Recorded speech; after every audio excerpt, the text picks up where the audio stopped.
হযরত আব্দুল্লাহ ইবনে মুবারক হাদিসের বড় ইমাম, উনি 1 বছর হজে গেছেন।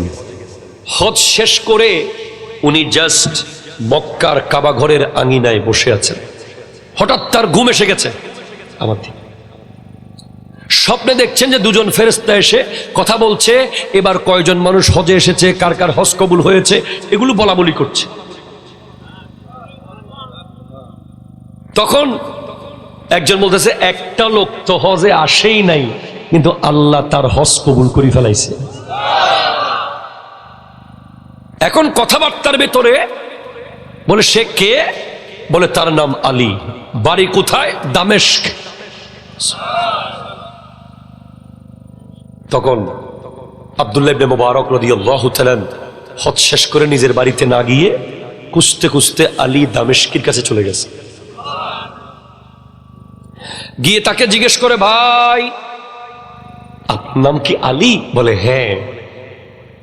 আপনার জন্য সুখবর আছে। কি? বলে এবার তো আপনার হজ কবুল হয়েছে। সাথে সাথে উনি বেহুশ হয়ে মাটিতে পড়ে গেছে। কারণ বিশাল কাহিনী আছে। যখন হুঁশ ফিরল, বলে এমন কি করেছিলেন এই কয়দিনে একটু বলেন তো। বলে ভাই আমি একজন মুচি, জুতা সেলাই করি। 30 বছর ধরে জুতা সেলাই করে হজের টাকা জমাইছিলাম। এবার আমার হজে যাওয়ার কথা ছিল, কিন্তু যেই মাত্র আমি হজে যাব, হজের সফর শুরু করতে যাব, ঠিক তার আগে আমার বিবি সন্তান সম্ভবা হয়ে আমার কাছে একটু গোশত খেতে চাই। এখন আমি তো গরিব মানুষ, আমি যদি গোশত কিনে নিয়ে আসি বাজার থেকে, তাহলে তো আমার হজের টাকা কমে যাবে, আবার জুতা সেলাই করতে হবে। আমি আমার বিবিকে গোশত কিনে না দিয়ে প্রতিবেশীর বাড়িতে গিয়েছি।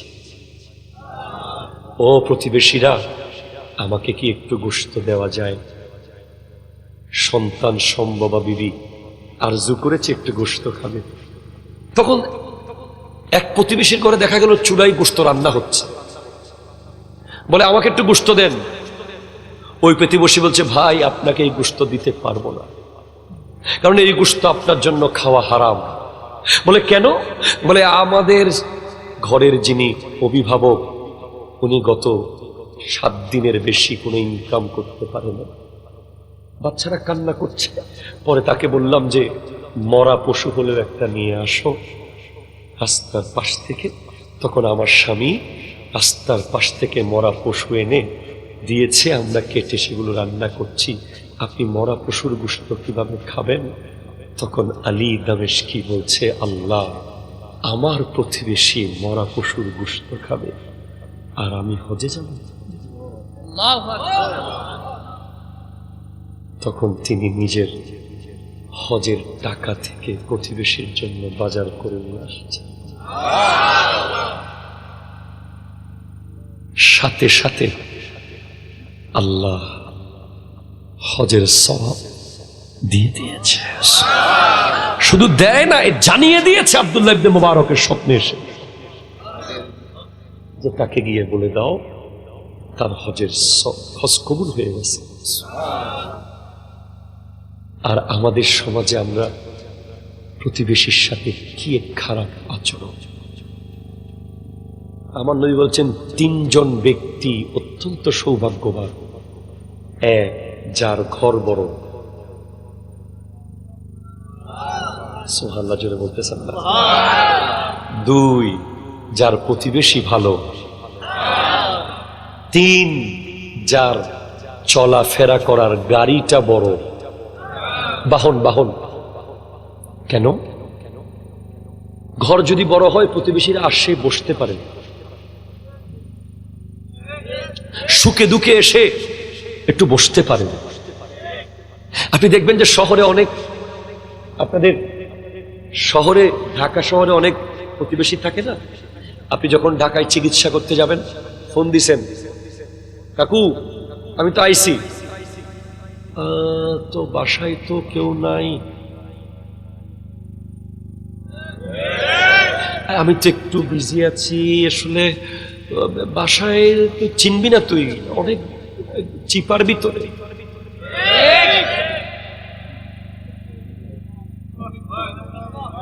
কি মিলে যাচ্ছে নাকি? না না, বাসায় তো কেউ নাই, ওরা তো চাচি কোথায়, সে তো বাচ্চা নিয়ে স্কুলে গেছে। স্কুল কোথায়? স্কুল কলেজে চলে গেছে। কলেজ কোথায়? বিশ্ববিদ্যালয়ে চলে গেছে। অথচ বোকারা জানে না এই প্রতিবেশীর সুপারিশেই কালকে আল্লাহ জান্নাত নিশ্চিত করবে। ঠিক কিনা? জোরে কথা বলেন। 40 ঘর তোমার ডানে বামে যদি তোমার বিরুদ্ধে সাক্ষী দেয়, তুমি যত বড় নামাজি হও, জান্নাতে যাওয়া অসম্ভব হয়ে যাবে। কথা কি বুঝতে পারলেন? প্রতিবেশী হিসেবে এক সওয়াব, আবার মেহমান হিসেবে আরেক সওয়াব। কথা কয় না? আপনি আপনার প্রতিবেশীকে ভালোবাসেন। এরপরে দেখবেন প্রতিবেশী এমন আছে আপনার বিশাল পয়সাওয়ালা, একটা বিশাল বড় লোহার গেট, তারপরে ভিতরে যাইয়া আবার কলাপসুয়াল গ্রিল, এরপরে সেগুন কাঠের বিশাল বড় দরজা। নাই নাই নাই নাই, বাউন্ডারি ওয়াল। মনে হচ্ছে গ্রামের ভিতরে আরেকটা গ্রাম, তার ভিতরে আরেকটা গ্রাম, তার ভিতরে আরেকটা গ্রাম। আমার বাড়ি, আমার পুকুর, আমার উঠান, আমার পেয়ারা গাছ। কথা কয় না? ঠিক কিনা? কথা কয় না? আমার আম গাছ, সব মিলিয়ে আমি শুধু। এখন প্রতিবেশী গরিব মানুষ, এত বড় মেইন গেট, তারপরে গ্রিল, তারপরে সেগুন গাছের দরজা, এতগুলো খুলে যাবে কে? কয় উপোস থাকাই ভালো। বলে না না না, তুমি যদি পয়সাওয়ালা হও, তুমি তোমার গরিব প্রতিবেশীর বাড়িতে কালকে যাবা। কি জন্য? 1 চামচ লবণ আনতে যাবা। যতই গরিব হোক, তার বাসায় লবণ তো আছে, আছে না নাই? আপনি 1 চামচ লবণ আনতে তার বাসায় যান। যদি আপনি তার বাসায় 1 চামচ লবণের জন্য যান, সে আপনার বাসায় 1 কেজি পেঁয়াজের জন্য আসার রোডটা তৈরি হবে। আমার নবী বলেছেন, তুমি যেন তরকারিতে সবসময় ঝোল বাড়িয়ে দিবা, যাতে তুমি প্রতিবেশীকে ডাক দিতে পারো, আসো আসো, রান্না মজা হয়েছে। ঠিক কিনা? কথা জোরে বলেন না। আজকের পর থেকে প্রতিবেশীর সাথে কোনো দ্বন্দ্ব থাকবে? থাকবে ভাই? আরো জোরে থাকবে? থাকবে না। কয়টা গেল? 3টা। প্রথমটা কি ছিল? যে মানুষকে মানুষের চোখে দেখা। দ্বিতীয়টা কি ছিল? এতিমকে ভালোবাসা। 3 নম্বর, প্রতিবেশীর হক আদায় করা। হায় হায় হায়, আমানতের খেয়ানত আমার নবী করে নাই। আমার নবী ছোটবেলাতেই কাফেরদের কাছ থেকে পর্যন্ত সুনাম পেয়ে গিয়েছিলেন, আল আমিন। একটু জোরে বলেন না সুবহানাল্লাহ। আমার আল্লাহ কোরআনে বলছেন, ইয়া আইয়ুহাল্লাযীনা আমানু লা তাখুনুল্লাহ ওয়া তাখুনুর রাসূলা, লা তাখুনুল্লাহ ওয়ার রাসূলা ওয়া তাখুনু আমানাতিকুম। আল্লাহু আকবার, জোরে বলেন। হে ঈমানদার, আল্লাহ এবং রাসূলের সাথে খেয়ানত করিও না। ঠিক কিনা? জোরে বলেন না রে ভাই। আল্লাহ এবং রাসূলের সাথে খেয়ানত করিও না, আমানতের খেয়ানত করিও না। আল্লাহর আমানত কি? গোটা বিশ্ব ঘুরলাম, মাশরিক মাগরিব শিমাল জুনুব সব জায়গায় খুঁজলাম, আল্লাহর আমানত কি? নিশ্চিত হলাম আল্লাহর আমানত হলো রাসূল। ঠিক কিনা? জোরে কথা বলেন। এবার খুঁজতেছি রাসূলের আমানত। আওলাদ রাসূল। রাসূল বলেছেন, কুল লা আসআলুকুম আলাইহি আজরান ইল্লাল মাওয়াদ্দাতা ফিল কুরবা। রাসূলের আমানত হলো রাসূলের পরিবার, রাসূলের উম্মত, রাসূলের দ্বীন, রাসূলের দেওয়া ইসলাম, রাসূলের সুন্নাহ। তোমার মাথায় আজকে বাগদি নাসারাদের মতো চুলের কাটিং, এটা রাসূলের আমানতের খেয়ানত। ঠিক কিনা জোরে কথা বলো, হাত তুলে বলো ঠিক কিনা বলো।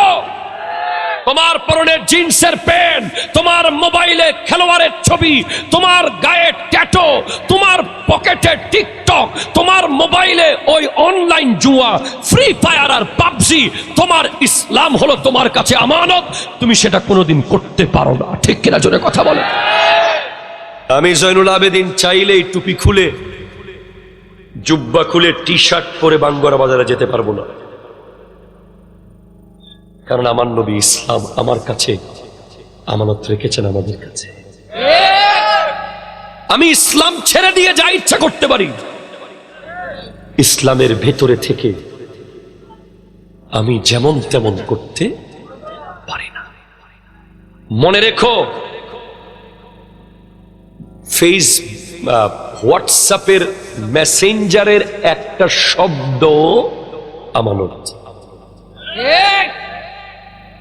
তোমাকে কেউ কল করছে, তুমি রেকর্ড করতেছো, তুমি আমানতের খেয়ানত করেছো। তোমাকে কেউ বিশ্বাস করে একটা কথা বলেছে, তুমি বাজারে গিয়ে বলে দিয়েছো, তুমি আমানতের খেয়ানত করেছো। তোমাকে মেসেজের মধ্যে কেউ একটা লাইন লিখে দিয়েছে, তুমি সেটা আরেকজনকে ফরওয়ার্ড করে দিয়েছো, তুমি আমানতের খেয়ানত করেছো। তুমি কারো মেসেজ স্ক্রিনশট দিয়ে আরেকজনকে দিয়ে দিয়েছো, তুমি আমানত করেছ। তোমাকে কেউ বলেছে যে আমি অমুক জায়গায় আছি, কাউরে বলিস না, ঠিক না? চলতেছে তো, অমুক জায়গায় জীবন বাঁচিয়ে আছি, কাউরে বলিস না দোস্ত। তুমি 10 লাখ টাকার বিনিময়ে বলে দিয়েছ,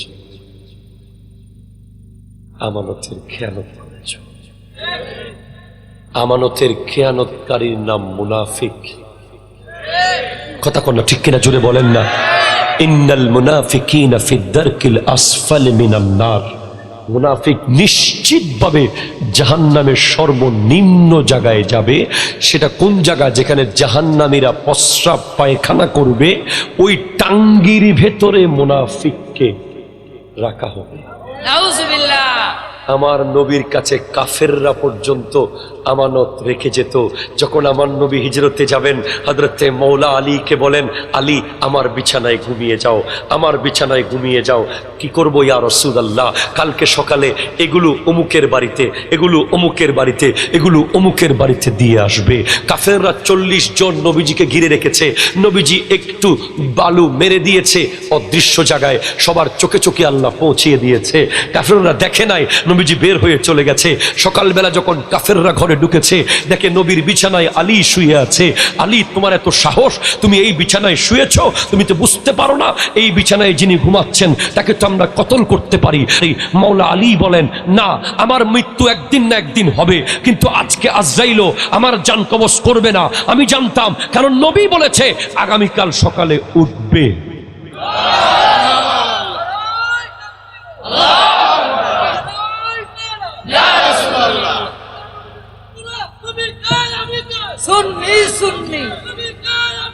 সুন্নি সুন্নি, আল্লাহ আল্লাহ, মারহাবা, জোরে বলেন। হযরতে মাওলা আলী আমানতগুলো শুধু আমানত দিয়ে আসার জন্য মাওলা আলীকে রেখে গেছেন আমাদের। আর আপনি, আপনাকে ভাই দারোয়ানের দায়িত্ব দিছে, আপনি বিল্ডিং খাই ফেলাইছেন। আপনাকে গাড়ির ড্রাইভার বানাইছে, আপনি সাক্কা বিক্রি করে খাই ফেলাইছেন।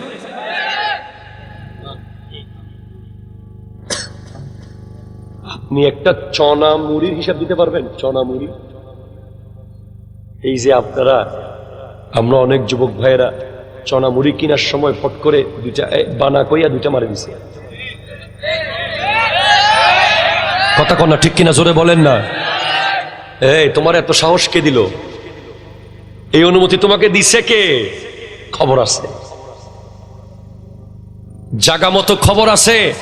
একটা মুড়ি তোমাকে জান্নাতে যেতে আটকে ফেলবে, একটা মুড়ি। জাগা খাই ফেলাইছো ভাইয়ের, বোনের সম্পত্তি 5 কেজি আম দিয়া 5 কাটা। কথা কয় না, ঠিক কিনা জোরে কথা কয় না? জীবনে বোনের খবর নেয় নাই, হঠাৎ করে কয় বোন তোল্লায় রাজশাহী থেকে 5 কেজি হিমসাগর আনছি, আয়। বোন তো খুশি, আরে আমার ভাই আমানছে রে। বোনে দিয়া কয় এখানে একটা সাইন। ভাইয়া কিসের সাইন? না ওই জমিটা নষ্ট হয়ে যাচ্ছে, আমরা করি। বোন কিন্তু চোখের পানি ফেলতে ফেলতে শ্বশুর বাড়ি গেছে। প্রতি ফোটায় ফোটায় তুমি জমিনে দাফন হয়ে গেছো। হ্যাঁ, আমানত। হায় হায় হায়, একটা আপেল খেয়েছিল আবু সালে মুসা জঙ্গি দোস্ত। একটা আপেলটা গাছ থেকে পারে খায় নাই, পারে খাইলে খেয়ানত হতো। এটা নদী দিয়ে ভেসে যাচ্ছে, খেয়ে ফেলা জরুরি ছিল, নাহলে নষ্ট হয়ে যাবে। এই একটা আপেলের ঋণ শোধ করার জন্য 12টি বছর কাজ করেছেন। হযরতে আব্দুল্লাহ ইবনে মুবারক, একটু আগে যার নাম বললাম, উনি একটা কলম ফেরত দেওয়ার জন্য 1000 মাইল হেঁটে গেছে। কতজনে কলম লই ফেলেছ স্কুল থেকে, কতজনে খাতা চুরি করে লই গেছস, কতজনে স্কুলের ব্যাগসহ লই চলে গেছে। হযরত আব্দুল্লাহ ইবনে মুবারক 1000 মাইল দূরে গিয়ে একটা হাদিস লিখেছেন। হাদিস লেখার সময় একটা কলম নিয়েছিলেন, ওই কলমটা বুলে পকেটে করে নিয়ে আসছেন। পরে আবার একটা কলম ফেরত দেওয়ার জন্য 1000 মাইল সফর করেছেন। আমানত কি জিনিস আল্লাহ জানে আমরা কি হবে। কতজনের পুকুরের মাছ কতজনের ফ্যাটের ভিতরে আছে, কতজনের ক্ষেতের বেগুন কতজনের ফ্যাটে আছে, কতজনের ক্ষেতের মূলার খিরা খাইয়া বাথরুমের টাঙ্গি বড়াই ফেলাইছে। সবগুলো তওবা করতে হবে, ঠিক কিনা জোরে কথা বলো। ওই ব্যক্তির কাছে মাপ চাইতে হবে, না হলে তার কবরের সামনে গিয়ে মাপ চাই আসবে। আল্লাহ মাফ করবে না, করবে না। কিয়ামতের দিন এরা আটকে যাবে। বিশ্বাস করে টাকা রাখছিল জমা, এখন কয় আমারে কর ক্ষমা।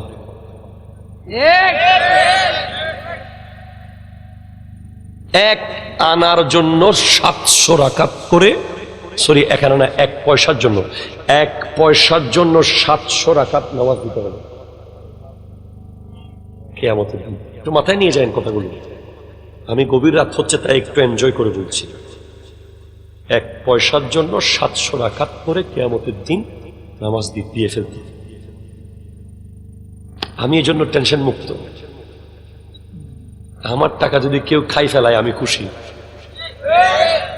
আমার গাড়ি যদি কেউ, আমার বাড়ি, আমার গাড়ি, আমার জিনিস, আমার কিছু যদি কেউ নিয়ে যায়, আমি কই কাম হইছে, লোমু।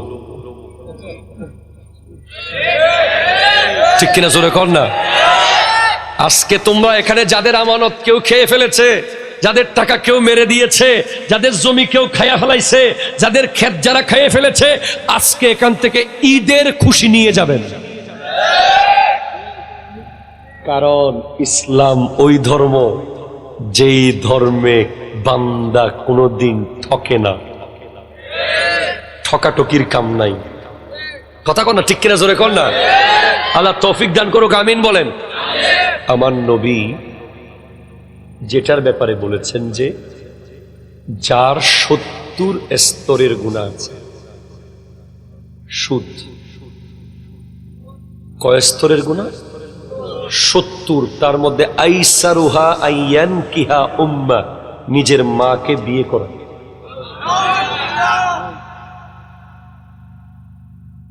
সুদ যারা খায় এদেরকে দেখতে পারতাম একটু চেহারাটা কেমন।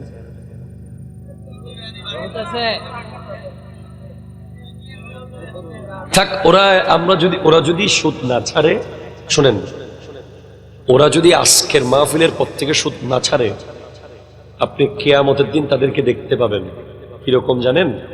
মাথা থাকবে নিচের দিকে, পা থাকবে উপরের দিকে। এই তো কিয়ামত কালকে হয়ে যাবে, পরশু দু একদিন পরে হচ্ছে, কিয়ামত এসে গেছে। আমার আল্লাহ বলছেন, ইয়া আইয়ুহাল্লাযীনা আমানু ইত্তাকুল্লাহা ওয়া যারু মা বাকিয়া মিনার রিবা ইন কুনতুম মুমিনিন। হে ঈমানদার, আল্লাহকে ভয় করো এবং সুদের টাকা এখন মাফ করে দাও, এই মুহূর্তে মাফ করে দাও, যদি তুমি মুমিন থাকতে চাও। যদি তুমি মুমিন থাকতে চাও, যদি তুমি মুমিন হও। কথাগুলো খেয়াল করে। তাহলে মুমিন না হলে হয়তো রাত অথবা দিন, বলেন না, হয়তো রাত অথবা, হয়তো সাদা অথবা কালো, হয়তো মুমিন অথবা মুনাফেক। ঠিক কিনা জোরে কথা বলেন না? সুদখোর তো মুনাফেক। তার আবার নামাজও কি, তার আবার উমরাও কি, হজও কি, আবার মসজিদ কমিটির সভাপতিও কি।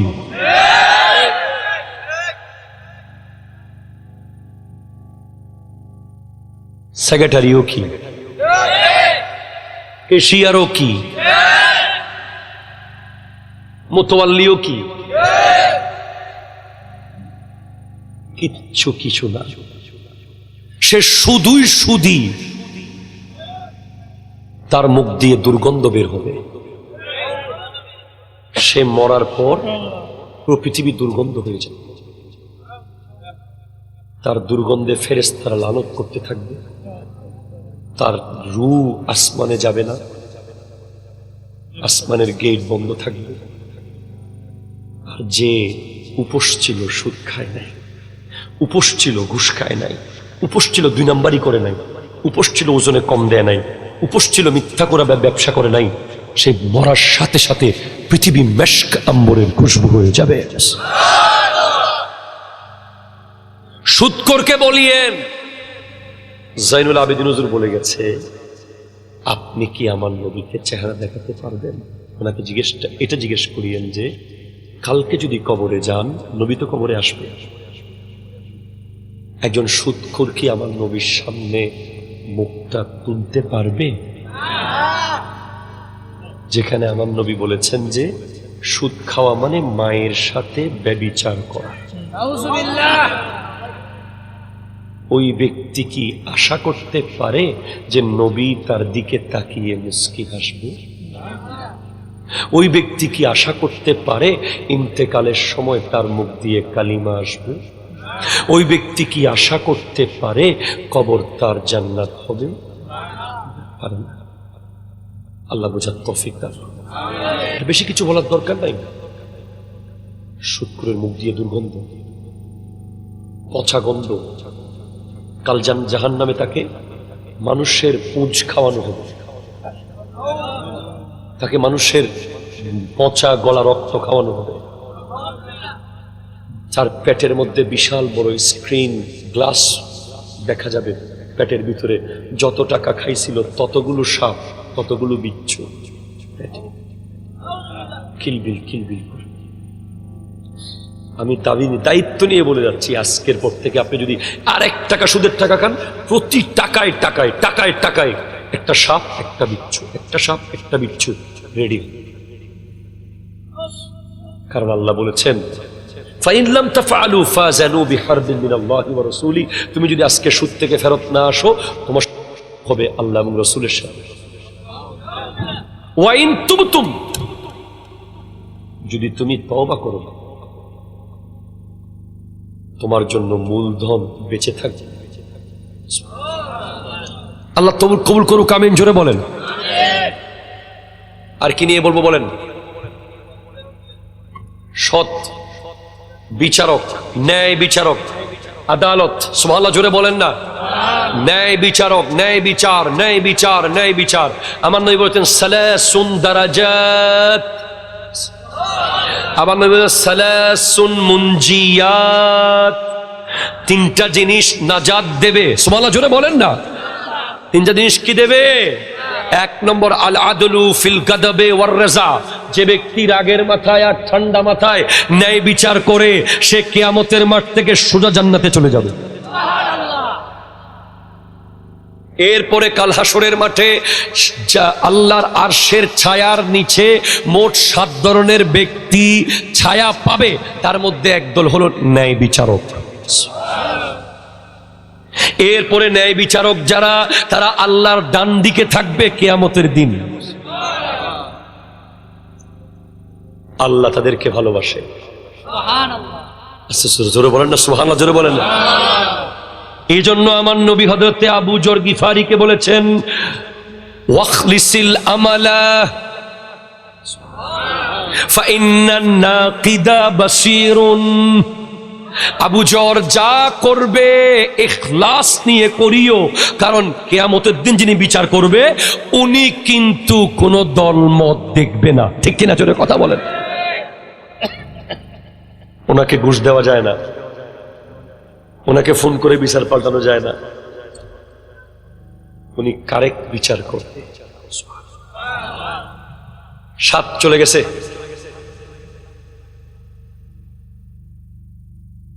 নামাজ নিয়ে বলেছে, এটা গুরুত্বপূর্ণ। নামাজ সম্পর্কে অনেক ওয়াজ আপনারা শুনেছেন। নামাজ সম্পর্কে আমার কথা হলো, নামাজ আল্লাহর ইবাদত, নবীর ইজ্জত। আবার এটা যাব, এটা বলে শেষ করি। আল্লাহর ইবাদত নবী দিল, আপনি লইয়া পুকুরে ফেলে দিলেন, আপনি কি করলেন? আপনার আব্বাকে সম্মান করলেন না সম্মান করলেন? বলেন, জোরে বলেন। আমার নবী আল্লাহকে বলছে, আল্লাহ আমার বান্দা তোমাকে দেখতে চায়, কিছু একটা দাও যেন দেখে। আল্লাহ আমার নবীকে নামাজ দিলেন, এগুলো নিয়ে যান, ওরা সিজদায় গেলেই আমাকে দেখবে। এখন আপনি ফজরেও যান নাই, জোহরেও যান নাই, আসরেও যান নাই, মাগরিবেও যান নাই, এশাতেও যান নাই, নবীকে যদি আল্লাহ বলে, আপনি না বলেছিলেন তারা দেখবে, কই তারা তো আসে নাই। একবার কি ভাবছেন, যেই নবী নিজের গোটা জিন্দেগি উম্মতি উম্মতি করে দিয়ে দিল, যেই নবী নিজের চাচাকে 70 টুকরা হয়েছে উহুদের মাঠে, যেই নবীর কলিজার টুকরা হোসাইন শহীদ হয়েছে এই ইসলামের জন্য, যেই নবী গোটা জীবন উম্মতি উম্মতি করেছে, সেই উম্মত কি নবীজিকে অসম্মান করাইতে পারে? একটু ভেবে দেখিয়েন নামাজ পড়া যায় কিনা। 1 2 নাম্বার, বেনামাজি যখন মারা যাবে কবরস্থানের মাটি পর্যন্ত আল্লাহকে বলবে যে আল্লাহ সে যেন এই কবরে না আসে। নামাজ ছেড়ে দেওয়া এটা এমন ভয়ঙ্কর গুনাহ যে নামাজ একেবারে না পড়লে কি শাস্তি হবে আমি বলতে পারবো না, কিন্তু নামাজ শুধু কাজা করলে প্রায় 80,000 বছর আগুনে জ্বলতে হবে। শুধু ইচ্ছে করে কাজা করল। এখন একেবারে যারা করে না তাদের কি শাস্তি হতে পারে এটা আন্দাজ করা কঠিন। নামাজ ওই ইবাদত যেটা আপনার ব্রেইন ঠিক রাখে, যেটা আপনার স্পাইনাল কর্ড ঠিক রাখে, যেটা আপনার চোখের জ্যোতি ঠিক রাখে, যেটা আপনার হাঁটুর গিরা ঠিক রাখে, যেটা আপনার পায়ের গোড়া ঠিক রাখে, যেটা আপনার ওভারঅল বডির ট্রিটমেন্ট করে। বেনামাজি আর নামাজির পার্থক্য হলো একজন মুসলমান আর একজন অমুসলিমের মধ্যে। আল ফারকু বাইনাল আবদি ওয়াল কুফরি আস-সালাত। কুফর এবং বান্দার মধ্যে পার্থক্য হলো নামাজ। মুসলমান নামাজ পড়ে, কাফেররা নামাজ পড়ে না। ঠিক কিনা বলেন না? নামাজ না পড়ে কেউ যদি বলে আমি আশেকে রসুল, সে মিথ্যা বলতেছে। নামাজ না পড়ে কেউ যদি বলে আমি বড় ওলি আল্লাহর ভক্ত, সে ভণ্ড। নামাজ না পড়ে যেই ওলি মুরিদকে জান্নাত দেখাতে আসে সেই ওলিও ভণ্ড, তার মুরিদও ভণ্ড। নামাজ যদি না পড়লে চলতো, আমার নবীকে শেষ বেলায় দুই সাহাবার কাঁধের উপরে হাত রেখে কঠিন অসুস্থতা নিয়ে নামাজে যেতে হতো। হুব্বিবা ইলাইয়া মিন দুনিয়াকুম সালাস, এই দুনিয়াতে আমার তিনটা প্রিয় জিনিস আল্লাহ করে দিয়েছে। একটা হলো আন-নিসা, মা জাতি, আরেকটা হলো ওয়াত্তিব, খুশবু, আরেকটা হলো ওয়াজউইলাত কুররাতু আইনি ফিস সালাত, নামাজে চক্ষু শীতল হওয়া। আপনি বাঙ্গরা বাজারে নামাজ পড়বেন আর আমার নবীর চক্ষু মদিনায় শীতল হয়ে যাবে। আসুন নামাজ পড়ি।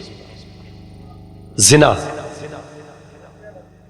পরকিয়া, চোখের জিনা, প্লিজ হাসবেন না, প্লিজ হাসবেন না। পরকিয়া বেশি যে উনি বলল, এটা মানে আপনাদের সমাজে যে কোনো সময় আকাশ থেকে বিমান ভেঙে পড়ে যেতে পারে, যে কোনো সময় ভূমিকম্পে ধসে যেতে পারে। এটা এমন ভয়ঙ্কর গুনাহ পরকিয়া যেটা আগুন ধরিয়ে দেয় ঘরে। কি মনে করেছে যারা পরকিয়া করে, যেই নারী পরকিয়ার সাথে সম্পৃক্ত, ওই নারীর স্তনের মধ্যে, বুকের মধ্যে লোহার আংটা দিয়ে কিয়ামতের দিন জাহান্নামে লটকিয়ে রাখা হবে। গিয়ে বলে দিয়েন, আমার নবী মেরাজে বেশ কয়েক প্রকার নারীকে জাহান্নামে দেখেছেন। তাদের মধ্যে একদল যাদের স্তনের মধ্যে লোহার আংটা দিয়ে ঝুলিয়ে রাখা হয়েছে, যারা স্বামীর জায়গায় অন্য কাউকে দিয়েছে। ব্যভিচারী। আর ব্যভিচারীর শাস্তি হলো জাহান্নামে একটা বড় ড্যাগ আছে, ড্যাগ আগুনের। ওই ব্যভিচারীরা, ওই পরকিয়াকারীরা বিবাহ বহির্ভূত সম্পর্ক যারা মোবাইলে, ফেসবুকে, ইন্টারনেটে, স্কুলে, কলেজে, পার্কে গার্লফ্রেন্ড বানিয়েছে, ওরা যদি মারা যায় ওরা বেঈমান হয়ে মারা যাবে। ওদের গায়ে তো ইমানের জামাই নাই। মান জানা, এ ভাই, মান জানা ওয়া শারিবাল খামরা নাযা আল্লাহুল ঈমান কামা তাখলাউল খামিস মিন রাসিহি।